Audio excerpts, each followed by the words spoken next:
Good morning. We're interviewing each other for Magno Rubio. This is Randy. He plays Magno. This is Orlando Pabotoy. He plays director of Magno Rubio. And that's Fabian Obispo, who did the music and composer. So Randy. So what is your history of this show? I was part of the Mai production that workshopped the show and into doing the first off-Broadway show in New York. How long ago was that? That was 2000, almost 10 years ago. Yeah. Yeah, that was I almost just graduated and I remember you doing that project. Right. And I was touring around during that time and thinking that I hope it's still around when I get back. And then it just went off. It started. You guys won an Obie that year? We won an Obie. The company did, and in 2003 we got the Obie for that year.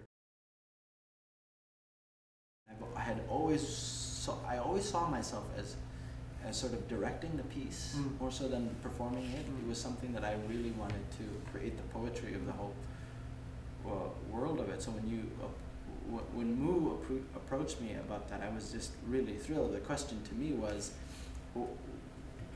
in terms of Magno and the relationship of that in Minneapolis, which I was completely ignorant with in terms of the pool of actors in Minneapolis, and I was so amazingly surprised of the talent that was here, and specifically in that ethnic group. It's an homage to those that came before us and who paved the way and who had to go through that kind of hardship and had to leave their families from their home and at the same time sustaining that loneliness and longing for being at home here had made its way to basically every single American, I think, not just specific to Filipino, but because this is where our roots are from, it has a specific connection to us. And it's always been a privilege to do stories like that. It's always been a privilege to tell stories in a way of an homage. And it's so unique actually to be able to pay homage to your own people through a play. Right. And that's one of the most exciting things about this project is that I was born in the Philippines. It's about Filipinos. It's about those immigrants who first came here from the Philippines. What was the biggest thing that I got out of that was that it's the same story.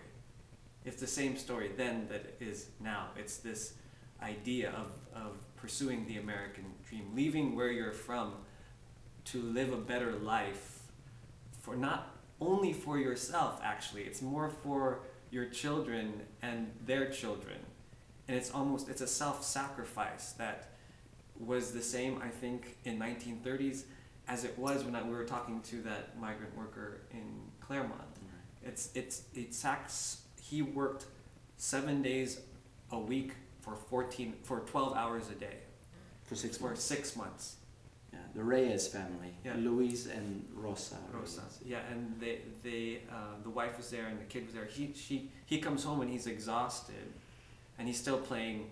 He's leaning on things. He can barely stand up, and he's playing with carrying his kid. I noticed that he constantly had to lean. He was always leaning on, but he let us sit down, and he stood up. I love when we asked him about what are his hopes for, what does he want to do? What did he want to do? He wanted to be a lawyer, and now he's a worker.